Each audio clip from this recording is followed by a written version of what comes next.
All right. Okay. Well, nice to see you. Um, anyone want to start with something? Anyone want to share testimony or ask anything? Oh my gosh, yes. Okay. Oh, it has been uh, just a few weeks of revelation. Um, I'm getting an understanding about the ley lines All right. and understanding why, even why the blueprint looks a little different than the benches or city of refuge. But God began to mandate the ley lines are like highways between the cities of refuge, uh, carrying power, communication, resources, food, um, keeping anarchy, the robbers off the highway. I'm like, oh my gosh. And the mapping out of things. He is, um, he has been gifting us with tools, and we didn't understand. Map making tools. Gyroscopes. I mean, even an angel that seemed. I said he seems like he's with the Angel Army Corps of Engineers. He's a map maker. So we've been like just ecstatic getting this revelation of how God is redeeming Layla, the power grid. Most of Christendom thinks it's a demonic grid, but it's not. It's just been done. So, I mean, it has been a whirlwind of revelation. Awesome. Sounds great. Yeah. Even like when I tell you like I have a mountain called adventure and how God takes me to all these places and you say, oh, but you got to build. Don't be an explorer or a pioneer. Be a pioneer, build. The Lord said, I have met you. I have explored. And I'm like, oh, it's so much better. It's been awesome. It's been awesome. Yeah. Well, I mean, it's okay to explore things as long as you know what you're mandated to do with them. Yeah. And I think ultimately, if we don't actually become pioneers and take the ground, then all the exploring will ultimately just be information. So it is using it for whatever purpose God releases the things for. But certainly the ley lines and things like that are, very clearly something that God does use. But because Christians haven't embraced it, then they've not really benefited from, what it actually unveils. So it's great. Yeah, good information. If you've got any stuff you've written down or anything like that, it'd be really useful to see it. Yeah. All right, we will share. We will Yeah. share. Yeah. Sounds good. Excellent. Yeah. I think a lot of things like that. You know, generally the whole sort of Christian community gets put off by, the negativity of the New Age and weird stuff, and just miss the fact that most of it's been counterfeited and just used for wrong, and God wants to restore the true revelation of those things to us, so that we can use them correctly. And I think there's been just the whole religious system just warns everyone off things rather than teaching people to be discerning.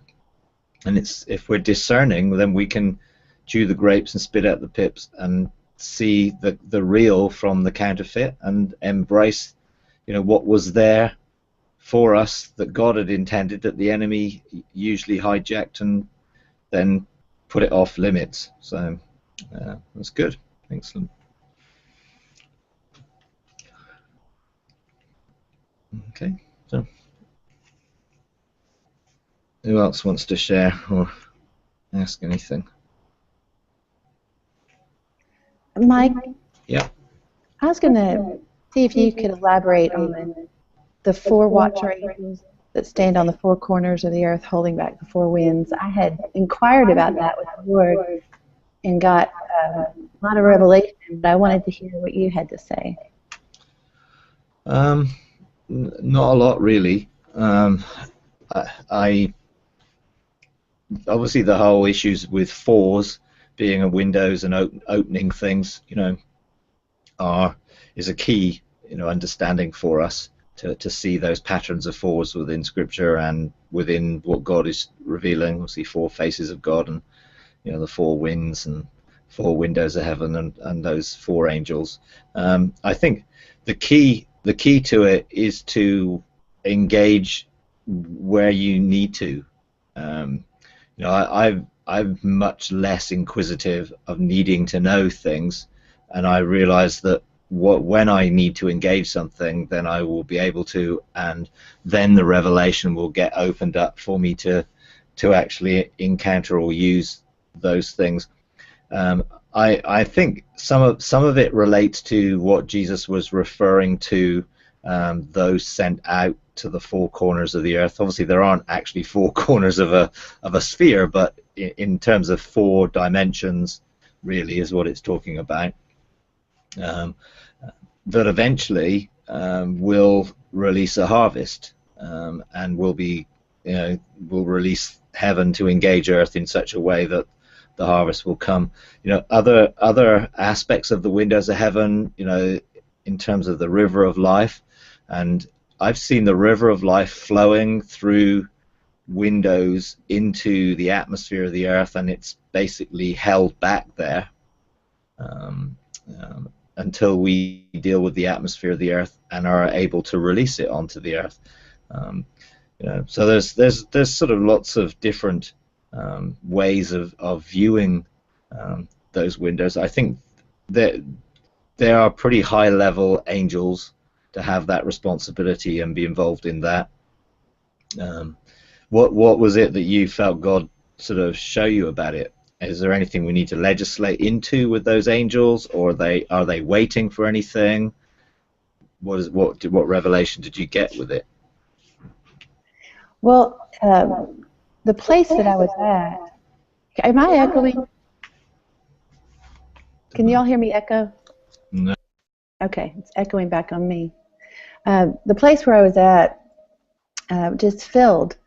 The room was filled with what I believe was 4 archangels. And I don't want to go into a lot of the encounter, but it felt like a few minutes. When I came out of the encounter, it had been 2 hours. And so a lot of that is still just unpacking to me. But I really left with the impression that, and I know this sounds crazy, but that they were family. These 4 archangels, which I believe were Michael, Gabriel, Uriel, and Raphael, were somehow just now connected with them. But I never got the revelation of the 4 watcher angels, other than, that scripture holding back the 4 winds. But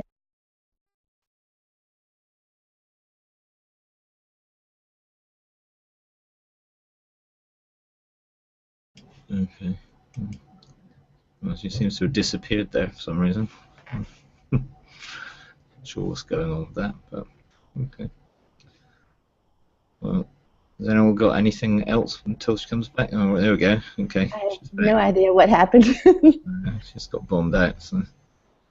Okay. Yeah. So is there anything else with that? Or did you get a sense of their purpose, or I know that there's holding back the 4 winds, but there's also the 4 windows and other 4s that are associated with different realms of heaven. Well, the revelation I was receiving really was that it was the angel armies of heaven, that they were there to guard, to defend, to enforce, to each one having their own position, and obviously the leaders of the armies. But I don't know. It's so personal and it's so real. And as I'm releasing the angelic, it's as if each has their own assignment. And I know this again sounds a little nuts, but it's kind of like we have in America: the Army, the Navy, the Air Force, the Marines. Everybody has their function, and it's just it's so personal. and just feel like they're unpacking. They're here. They're a part of, I think, a sign to what we're doing, and they want to be involved, and it just felt like family. And I know that sounds crazy, but there was just an adjoining that occurred there. And as I'm releasing, it's personal, and I don't know. Like I said, it's hard to explain. Yeah. I didn't know the specific question I was engaged in was the 4 Watcher Angels, and so that's what happened when they came in. And there's just such an eagerness and a looking for alignment, I guess. Yeah, I just didn't know if you had any revelation to add to that. Well, I think there's if you think of there's 4 Watcher Angels, and they are quite serious in terms of their authority. Think of the 200 Watcher Angels that fell before the flood, and you can imagine the amount of chaos and devastation that they were able to bring. You know, it's no wonder that the thoughts and intents of people's hearts were evil continually, having been polluted by that when they fell. Obviously, they weren't assigned to the earth to fall, but they obviously chose to leave their estate, and they are now, you know, locked up and chained in Tartarus. But I think there are a number of angelic things to engage with. There's the ordinances of heaven, which essentially like the troop movements, and you know, I think Pam was talking about it earlier about, you know, the sort of they're moving around, and you know, we tend to think of an army, you know, as fighters, but actually behind the army there's all sorts of different orders. You know, you have the intelligent units, you have the sort of engineers.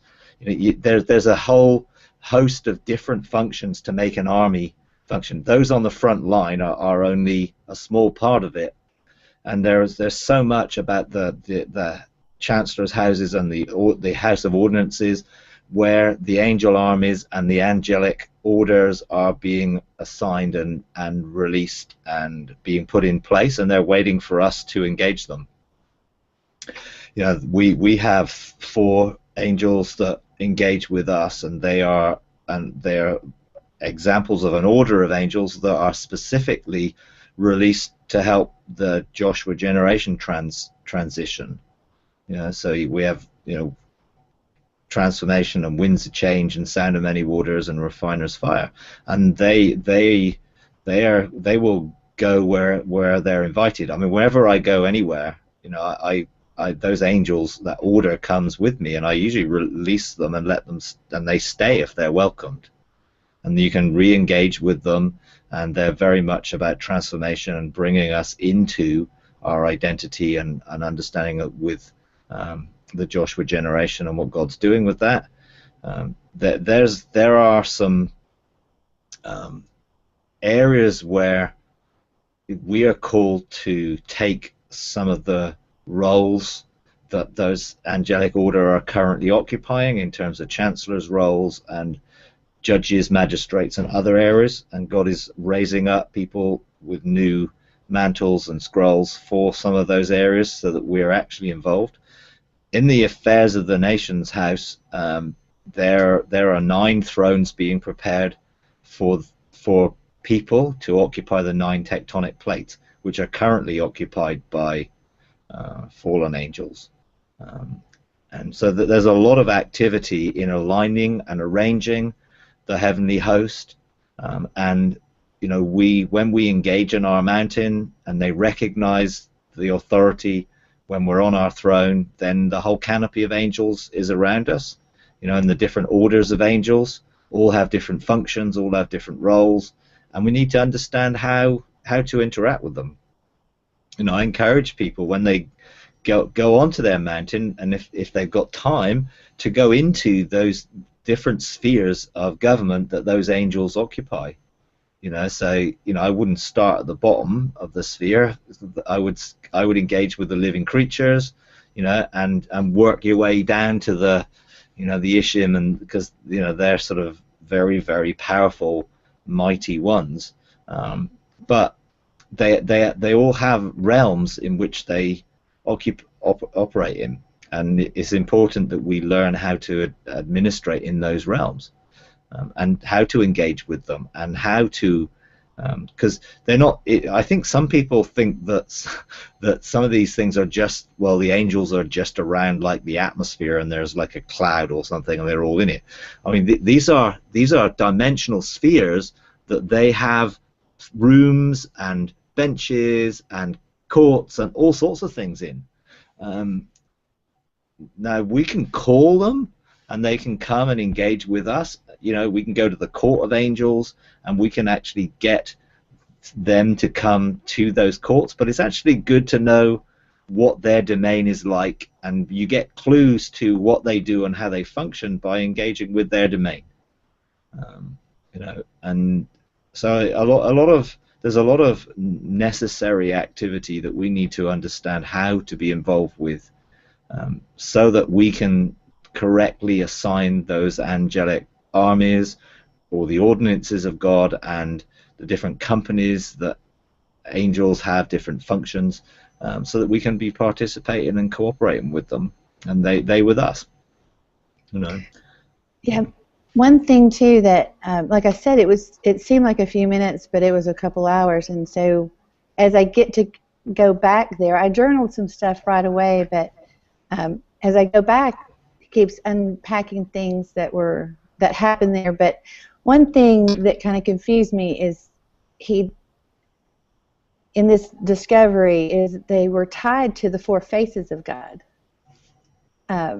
That Michael is the ox, Gabriel is a lion, Uriel is an eagle, and Raphael is a man. And I don't see a lot of teaching about that, and I just want to make sure I'm not, trying to put something together that's not supposed to be together. But sure, yeah. I mean, there's a sense where there's a difference between orders of angels and angels themselves. And so there are angelic orders that have many different named angels within those orders, and often there is a head of that order, and it's looking to identify the order gives the function, but the name is what you engage with the personality and the person of that of that angelic being. In a sense, you're really identifying the fact that they're cherubs. So in a sense, they are the cherubim, and they have functions within that. But they also, you find in the canopy of angels, you find actually Michael and Raphael and Uriel. They have functions within the other orders of angels, which means that they're not necessarily of that order, because they're of the order of the cherubim, but they have a function in ruling and governing in certain areas. But I think the main thing in it is to actually engage and to operate in cooperation with, understanding that. Are they the four faces? Well, they can manifest in many different ways. Sometimes they manifest in human form. Sometimes you have the manifestation of the four faces of God is God's four faces. It's not the cherubim, because the cherubim reflect the four faces of God, and they each reflect a face, but actually God is all four faces. And we're also supposed to connect and represent those four faces of government as well. So it's the form and the function. They have a function, but they also have forms, and we can discern quite a lot from what form that they are in when we engage them, because often that is symbolic of what they're doing. So we often have a manifestation of the four faces of God, or those four living creatures, in our meetings, but I'm sure lots of other places do as well, and that means that they're either multifunctional in that they're an order, or they are able to be in more than one place at one time. And so are they omnipresent? Well, they're represented as the four faces of God. So there's more than we understand about how angels function and how they can operate in those things. And I don't have the cognitive understanding of it. My spirit is engaged a lot more, and I know a lot of what to do instinctively when I engage them, but I couldn't tell you often how in a cognitive way unless I get that revelation released to share. But often once I've experienced something, then I would then journal it, and then I have more of an understanding of how those things work. But I'm not always allowed to say. Sometimes I just don't get any permission to say things yet. And I'm not going to go against anything that God says. So, and eventually, sometimes it's taken me 3 or 4 years to get to the point where I've been allowed to share something. And I just have to be obedient and open. Now, that doesn't sort of, there's nothing sinister about that. There's just times and seasons, and there are many people who are forerunning things. I'm sure you are, and some of these things that you're experiencing, you'll be able to help other people when they need to connect and understand that. I think the great thing is that it's not all down to 1 or 2 or 3 people who are engaging these things. God is calling all of us to actively engage in the heavenly realms and to begin to engage the courts and have charge of the courts, and therefore charge of the angelic orders, because that's what the authority is, to carry that level of authority in that way. But I must say, it's like when I engage with them, there's a sense of mutual respect. I don't treat them like slaves. That they are very, very powerful beings, and I treat them as such. We don't worship them because we worship God, but I think there's a sense of honor and respect. And I know, again, I think a while ago we were talking about honoring them and creating a culture of honor for them in a way which then releases them to operate in a way. I know Pam Green had a whole encounter with that, about honoring them and therefore being able to connect to them. I think we're just scratching the surface. It is like that. There's a definite relational connection that we need to be respectful and mindful of in the right way. And of course they never want to draw attention to themselves. Their desire is always to bring glory and honor to God. So there's always that you always get that from them. They're never. Sometimes they can be fun, and sometimes they can be almost mischievous sometimes, but there's always a sense of you know that they have a deep honor and respect and love for God, and that comes over when I've certainly engaged them. But to be honest, it's like I'm not always allowed to do everything with these things. God sort of moves me on to something else before I get a chance to really put a lot of things into practice. But just to encourage other people to do it.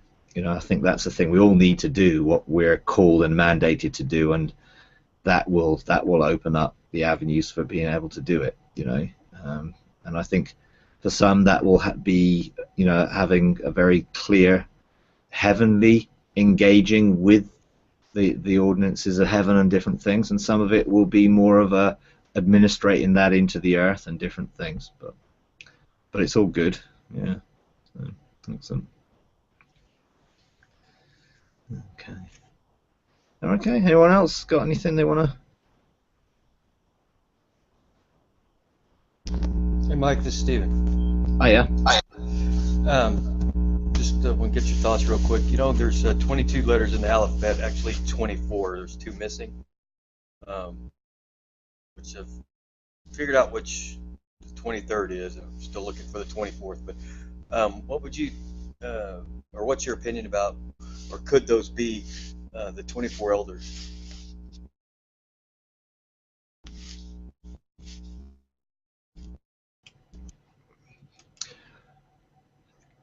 I know, the whole teaching about the living words and them being living creatures and living beings, and I know a lot of people, have had encounters with that.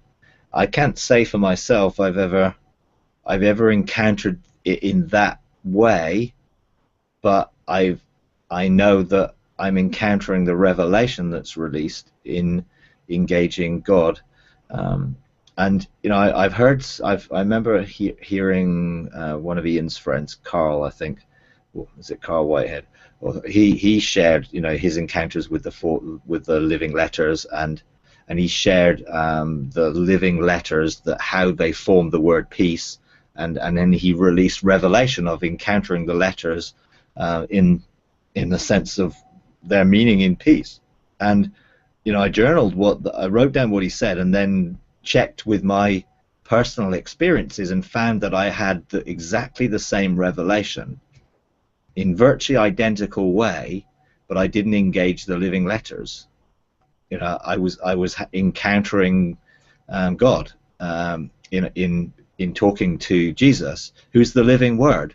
So in a sense, I think as long as we're receiving the revelation of the Word, the living Word, whether it comes through engaging the letters or not, I think probably doesn't matter too much. But are they engaged with the 24 elders? Quite possibly. When I've engaged the court of the councils of the fathers, and I've engaged those 24 elders, they were beings.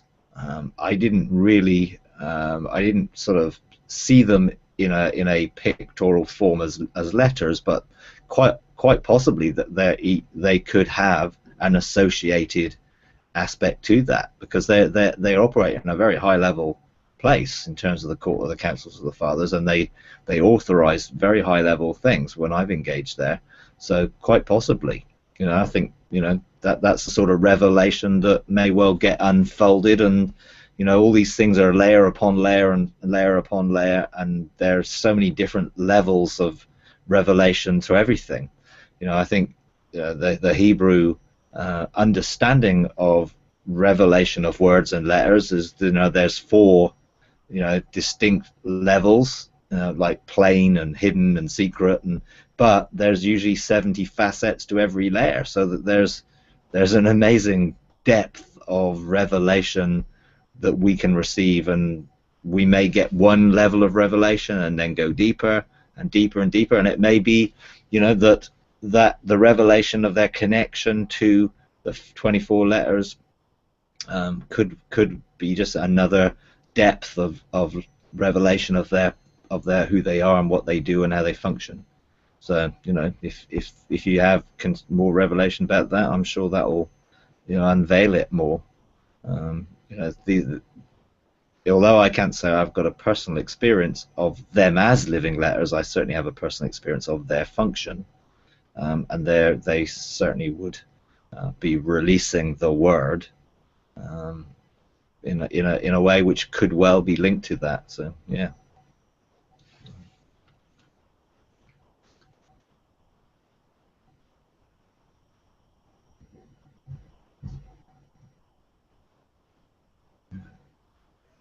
I think a lot of I got a question. Yeah. Since we started with you, all kind of things has happened for the good, and I found that I knew this before we started with you. My last name is Cowart, and my heritage comes from England area. I don't know where exactly, but I asked the Lord, given that, I asked the Lord what my angel was, and He showed me an angel standing off the coast of Wales. It was a big, daunting angel, and I asked him his name, and he said Prince, and I don't know what to do with it. Do you have any input? I just see him standing there, and that's it. Well, uh, it totally depends on the mandate that you are operating in at any particular time. You know, if you're given a mandate to engage Wales, or what Wales means in that sense, some of it is, is it Wales, or does Wales represent something? And whenever I sort of have something like that, which I'm unsure about, what does it mean?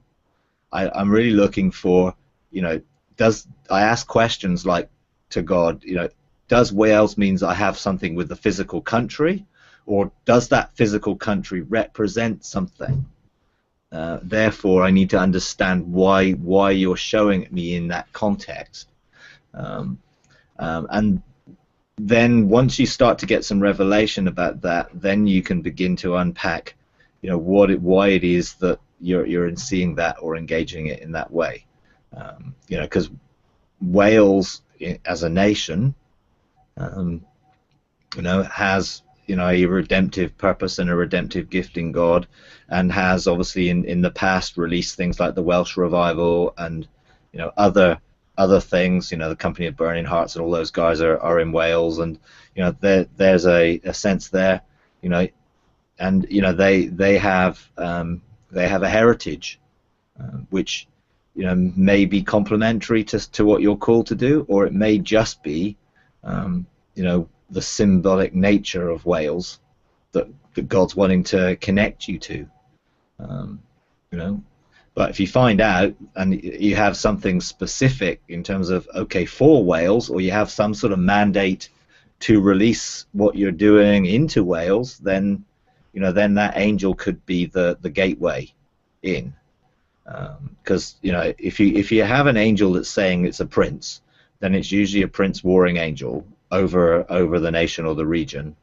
I mean, when I've engaged the angel of our region, I mean, it's absolutely huge. I mean, it's enormous, and it's in some sense is almost difficult to imagine how big it is.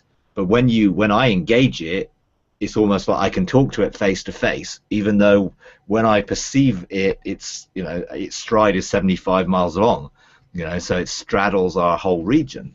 So it's really, really large.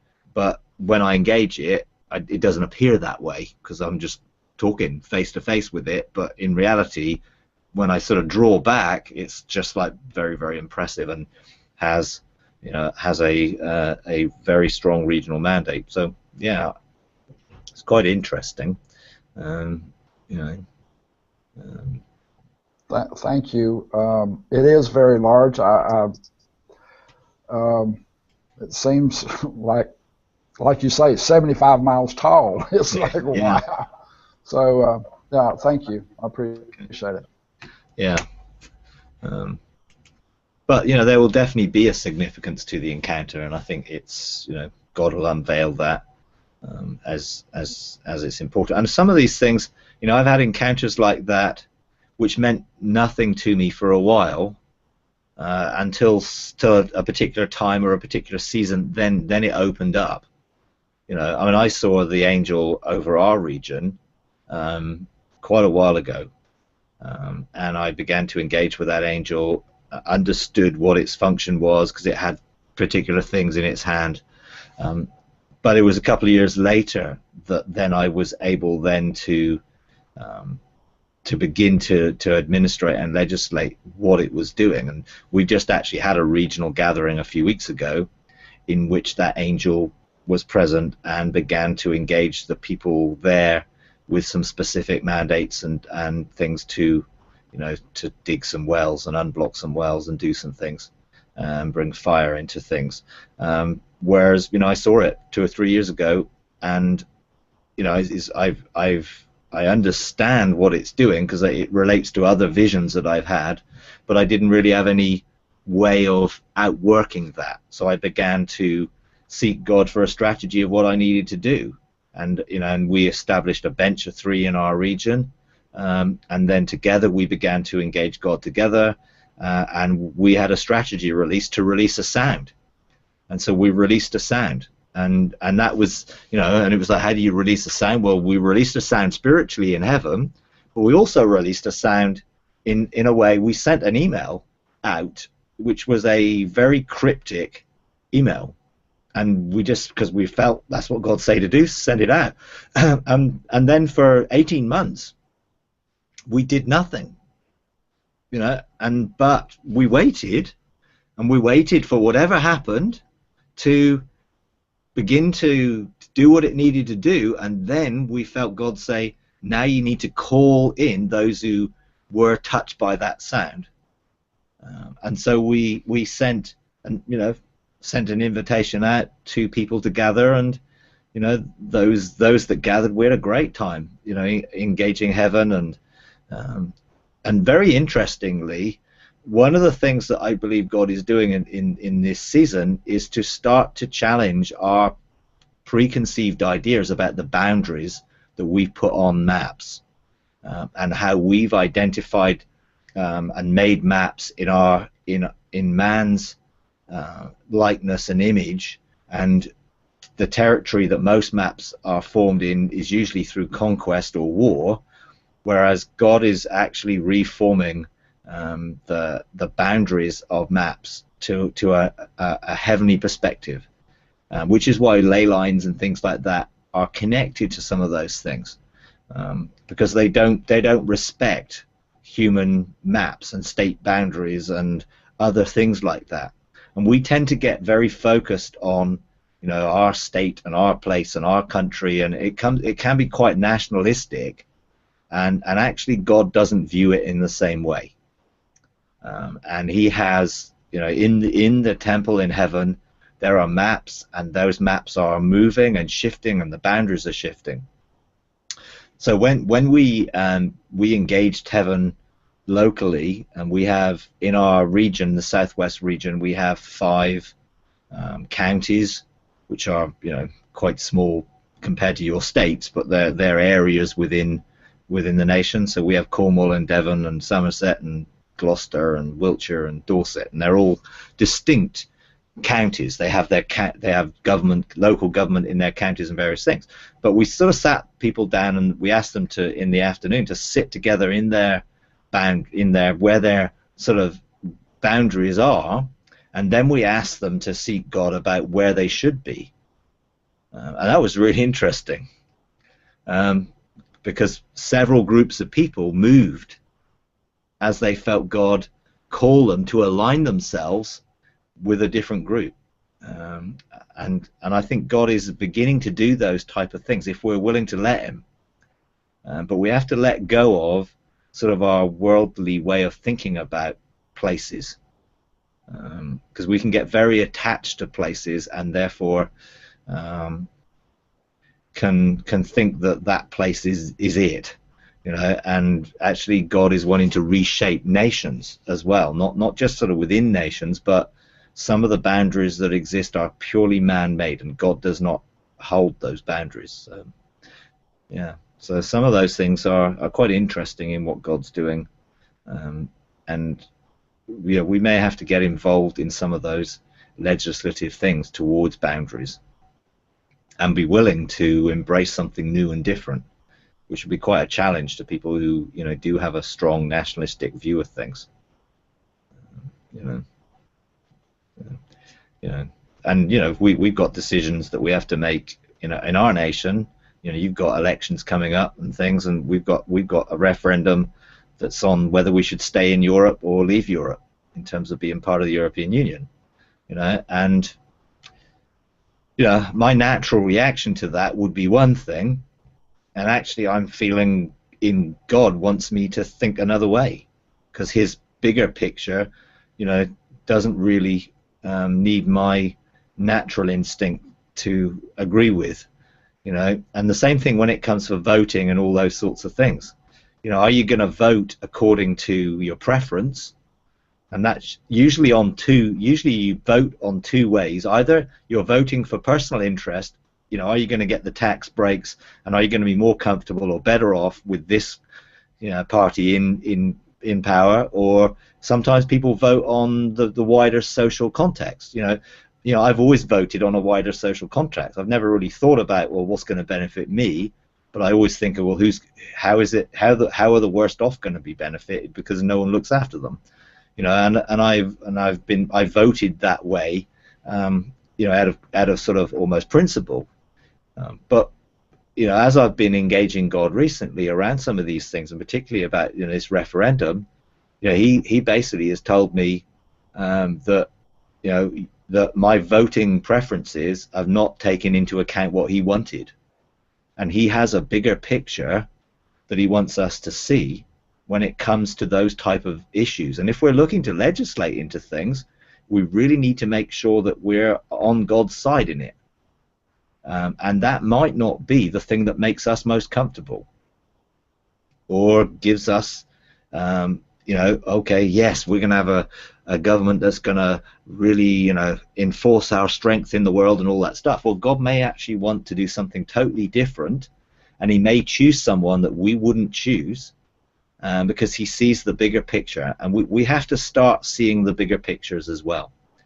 So it'll be really interesting, and God really challenged me over this, over what my attitude would be if he told me to vote for the opposite party than I would normally vote. You know, and I had to say I was challenged. You know, because of course we all think that God is going to be voting the same way we would. You know, that's the way I thought. You know, of course God is going to vote the same way I do because I'm coming with God's heart for this.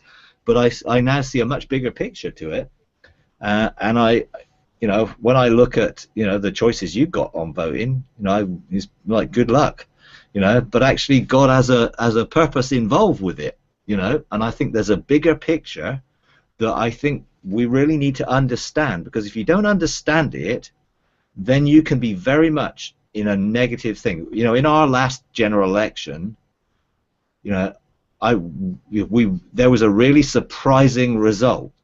All the opinion polls and everything else were saying one story, and actually it was and you know, there was all sorts of conspiracy theories and all sorts of stuff going around and everything else, you know. And I actually was personally disappointed by the result, but I took a step back and looked for, what are you doing?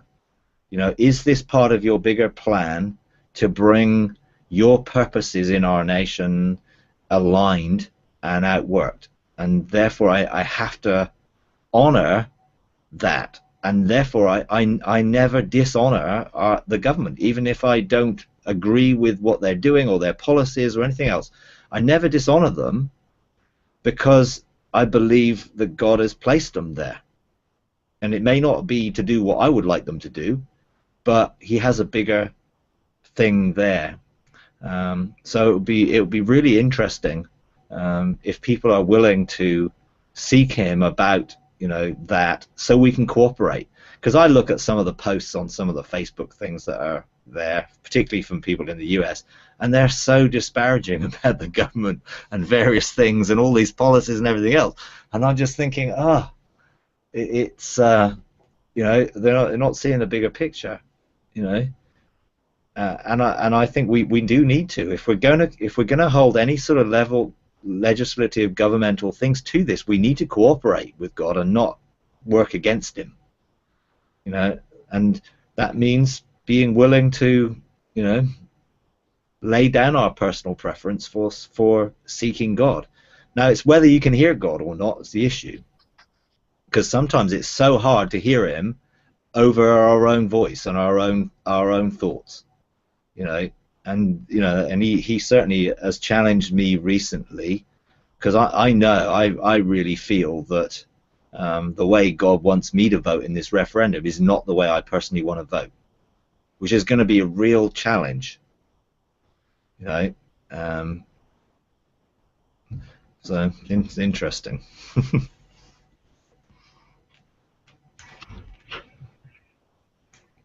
Hi, Mike. I have a question. Oh, yeah. On a previous hangout, I had heard you say that we, as God's people, as the sons of God, can become a boundary stone. Yeah. And I'm thinking of the people group that the Lord has given us a mandate for, that we have a blueprint for. What does that look like to be a boundary stone for a people group? No idea really, but in a sense, a boundary stone carries with it what has been spoken into its fabric, and therefore it carries the authority and power. So in the Bible, when you see the boundary stones that were set up by Joshua, and they were set up by Gideon and others, they couldn't be crossed, because what they spoke into it continued to resonate with that and formed a spiritual barrier that was not actually stopped armies coming into the nation and everything else. I have a piece of rock that comes out of the Joshua boundary stones in the area that he spoke. I think I got it from David Vancouvering, I think. He had these stones cut from the rock in Israel where Joshua spoke. So I thought, okay, well, it's an interesting thing. And actually, that still resonates in that stone.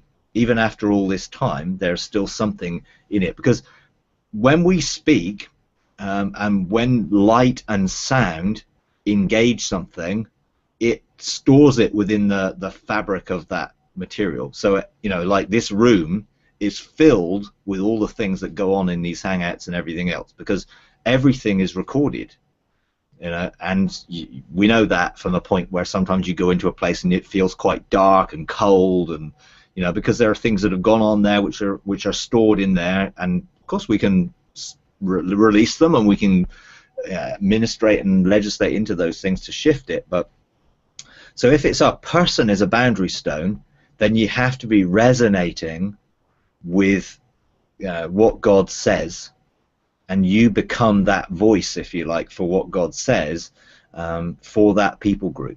So you may be the voice which brings justice or righteousness or restricts something happening, but that's why the mandate will give you what you're authorized to do. It's not that my boundary stone or me being a boundary stone can affect every single thing. It's only very specifically what the mandate authorizes you to be able to carry within yourself, and then you can be that for that people group, because obviously it will be part of your mountains, and you have authority into it.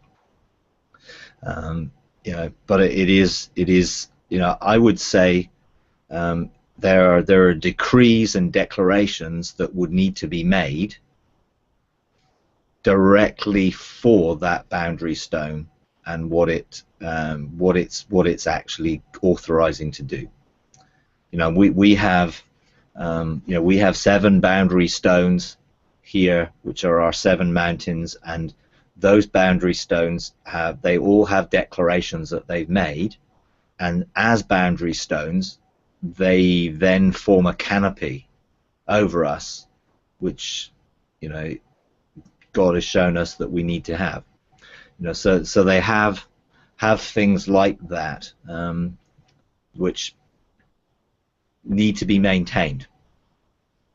And I don't believe you could be a boundary stone to anything that you didn't carry in your heart. You have to carry it in your heart. That gives you the governmental right to anything.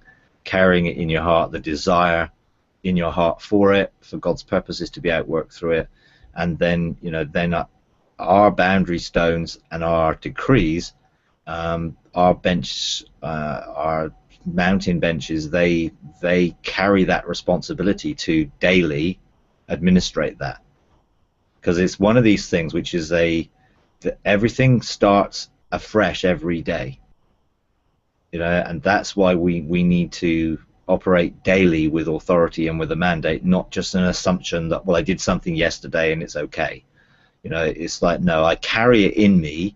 If I'm going to be a boundary stone, then I have to legislate that on a daily basis. Now, that doesn't mean that I might have to go through hours and hours of things. I might have to go through hours and hours of things of establishing the boundary stone and what it is, and then I can release it on a daily basis. So for me, I do that in that my spirit is expanding and covering larger ground than what it used to, because I'm expanding it and pushing it outwards.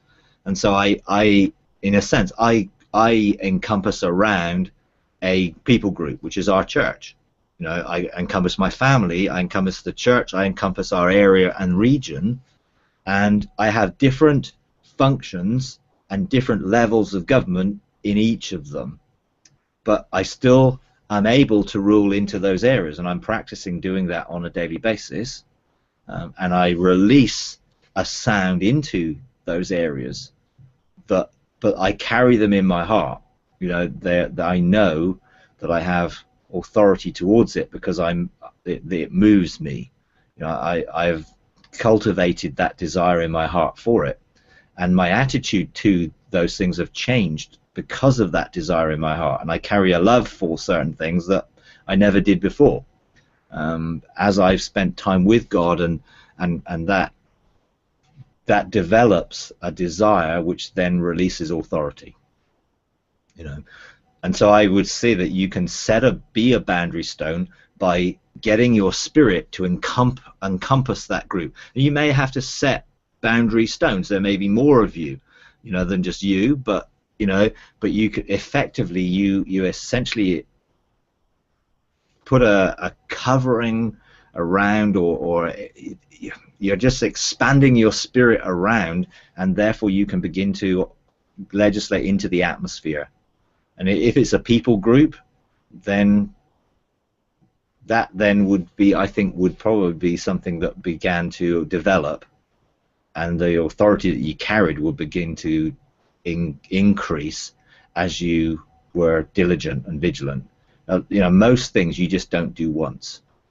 A lot of the things we have to do consistently and an ongoing way, because the enemy's activity in those areas is consistent and ongoing. He doesn't take a day off. It's like his plans and purposes are to rob, kill, and destroy, and he never lets up.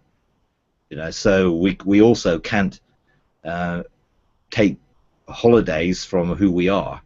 Yes, we can have holidays, some activities, and I do, but I'm still me. And I can still rule and legislate when I'm doing something different, or when I'm, in a sense, not in my normal environment.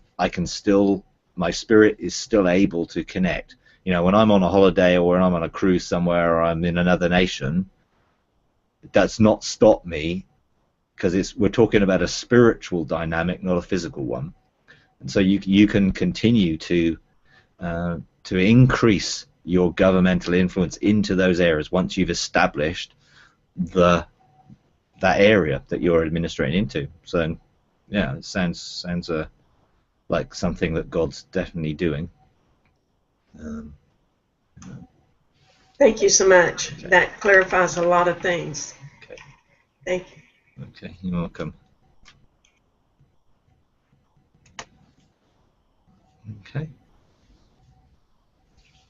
Mike, I have a question about the skins. When we present ourselves as a living sacrifice, we ask the three skins of Jesus, the way, the truth, the life, the three skins of the Holy Spirit, righteousness, peace, and joy, and the Father, justice, judgment, and holiness, to be clothed, for them to clothe us. And when I hear people talk about this, they include our three skins for a total of 12. I'm just curious, does our skins have names applied to them? Have you got anything on that? Yeah, lots on that, really, because I've been engaging in that for quite a while, since 2008. I think I've been engaging in those sort of 9 stone skins, different ways of viewing DNA strands.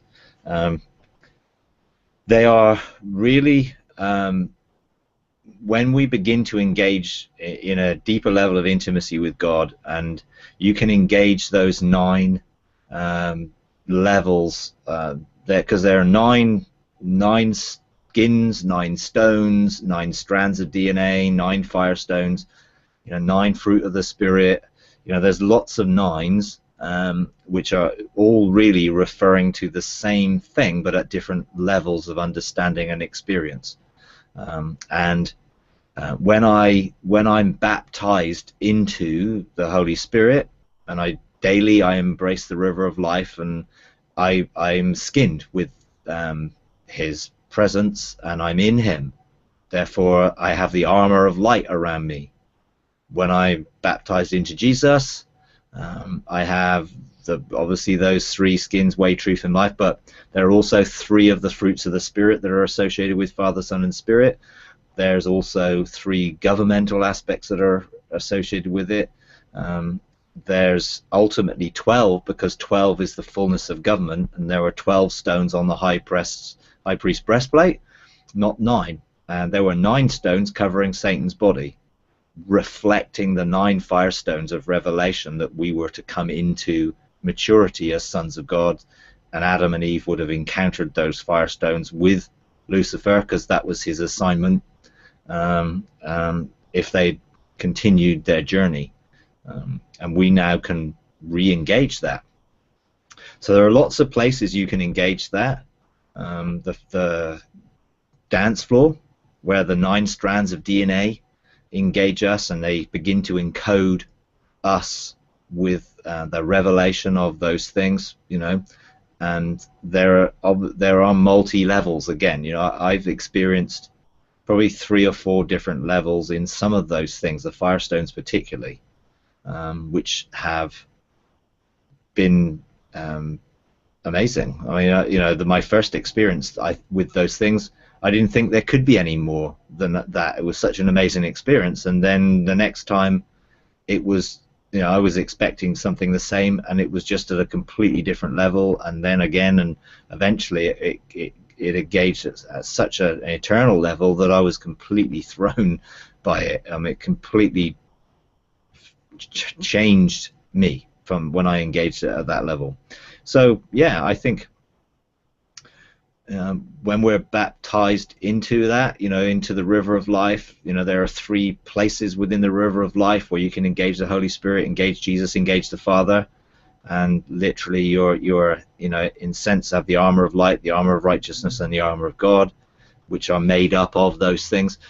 For our 3 skins, basically body, soul, and spirit, those are our 3 skins.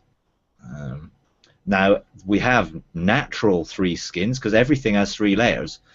God made things with 3 layers, and you find your physical body has 3 layers of skin. The dermis, epidermis, and I can't remember what the third one is. And you have 3 skins on the heart, and you have 3 in the atmosphere. I mean, 3. The whole thing with 3 obviously is a governmental thing, and we have a governmental perspective to play, which is why there are 4 faces of God, not 3. Because we have a part to play in the man aspect to bring our government to form 12. And there's a lot around that. That as you encounter those things, you just get more and more of a revelation. So I'm always looking for a deeper revelation of when I'm in the presence of God, and I'm stepping into the 4 faces of God, or I'm every day I sort of want to be baptized in the river of life and be baptized into the Father, Son, and the Spirit, so that I'm in them, and therefore they're in me and I'm in them. And if they're the Father's on the throne of my life, then I'm in Him, then I can rule in Him, in that way. So there's a lot about it, really. I mean, it's quite an interesting subject. I don't know any other name other than body, soul, and spirit, because that's the 3. In a sense, you have Father, Son, and Spirit. They have aspects of them, and I think potentially when you begin to engage body, soul, and spirit and come to an understanding of how body, soul, and spirit function together, and the sort of unity and the oneness that comes when we begin to function, then we have probably 3 things that go with each of those 3 things ourselves. And so the 9 fruit of the Spirit would be, connected to those 3 skins. There are 9 governmental perspectives that are connected with those 3 things. But ultimately, we want to really be whole. And so now I don't tend to think about the separation of it, but just the flowing together, which is, what I'm looking to do when I'm expanding my spirit out. I'm looking to flow. So I'm looking to be joined to the Lord and one spirit with Him. And then I'm looking to sort of encompass my soul, and my soul is very happy for my spirit to be joined, and then flow out. And that only really happened, in that the separation of soul and spirit brought an integration of soul and spirit, which now means I can be living in dual realms where I could never do that before. I could only, until my soul was dealt with in the dark cloud, I always had to be where my spirit was, because I needed to know. I've sort of shared this a lot. My need to know was the essence of who I am and how God made me, because He made me with a desire to know, so that I can explain and help people understand and teach and whatever. But there was a aspect of that which was very much independent, and therefore used to maintain independence of the soul. So whenever I went into the realms of heaven, my soul went with me, with my spirit, because I needed to understand what was going on, which meant I could never be in dual realms, because I was either soul and spirit in the realm of heaven or soul and spirit in this realm, which was why I was stepping in and stepping out. Well, I don't do any stepping in and stepping out anymore. I'm just in, but I'm connected completely with soul and spirit. So my spirit is there functioning fully, and my soul is here functioning fully, and they're totally complementary to one another. And my spirit in heaven can still flow through me and come around those spheres of influence, and bring heaven into those spheres of influence, because I'm connected. But until I got separated and then reintegrated, I couldn't do it. I just couldn't do it. My soul wouldn't let me do it. But now it's very happy to cooperate, and I feel whole, like I've never done before. So yeah. Okay. All right. Okay. Well, time's up, I think.